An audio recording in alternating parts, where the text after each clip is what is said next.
Hello everyone, it's Ian from Cromford Collector's Corner. I'm here today with something a little bit different. We're going to have a close look at something that, in my opinion, is quite special. So for people that don't know me, I'm just a sole trader. I've been trading about 5 years and have a very small little comic shop in Cromford in Derbyshire in the UK. Cromford is a very little village. So yeah, anyway, I'm not a man of enormous resources, so what I'm going to show you now, in my opinion, is pretty special, but it's not amazing fantasy 15 or anything. But this is only the second time in 5 years that I have had a Golden Age key issue. Golden Age, I mean an American comic published between 1938 and 1956, no, 58. And by key issue, I mean a comic in which a significant event occurs. And in this instance, it's the first solo appearance of a famous character. So I'm going to show you this. This is a 1952 Dell Comics published 4-color 375.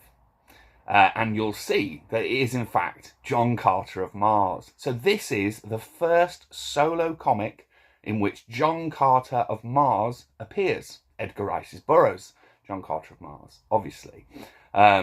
So this is like a nice mid-grade copy. It's flat, it's complete, and this is a 70-year-old, 72-year-old American Comics key issue.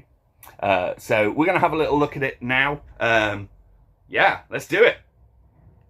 So this, my friends, as I said, is a 1952 published Dell Comics 4-color 375. Now, the comic itself is called 4-color, although that's not its title on the cover of the comic, confusingly, which is John Carter of Mars.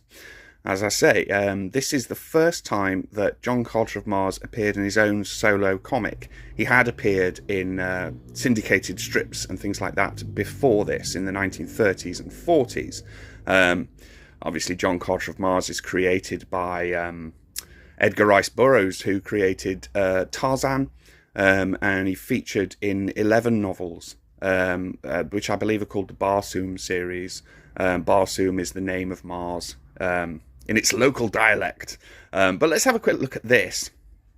So I'm going to show you, sorry about the shadow. So it's a 10-cent copy, as you can see. The number is 375 there on the top left.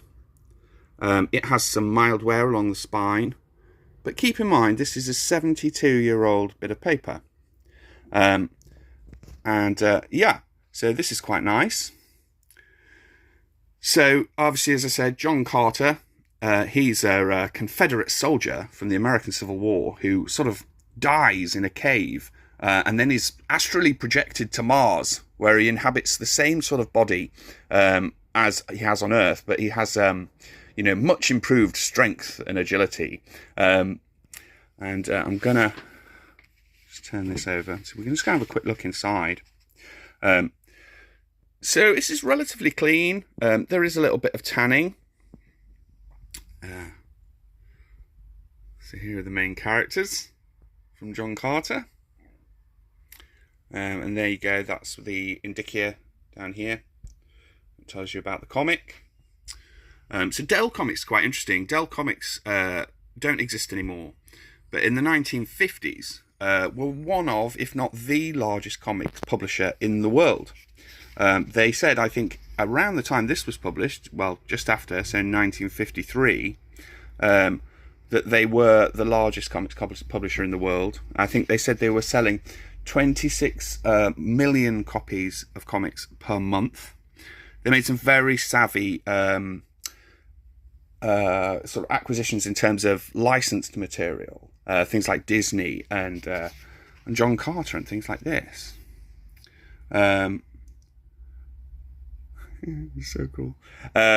So what I would say about this one is it is nice and clean, it's complete, it's flat, and that is an unusual thing to find in semi-rural Cromford. Dell Comics published, I think, between 19 38 and 1962. Oh, that's sorry. 4-Color Comics was published between 1938 and 1962, and sadly, Dell Comics folded in 1973, and a lot of the licenses were taken on by Gold Key Comics. 4-Color Comics lasted until 1962, and was published, believe it or not, for over 1,300 issues. And there you go. That is John Carter of Mars in his first solo comic book appearance from 1952. Thanks very much, everyone. See you later. Bye.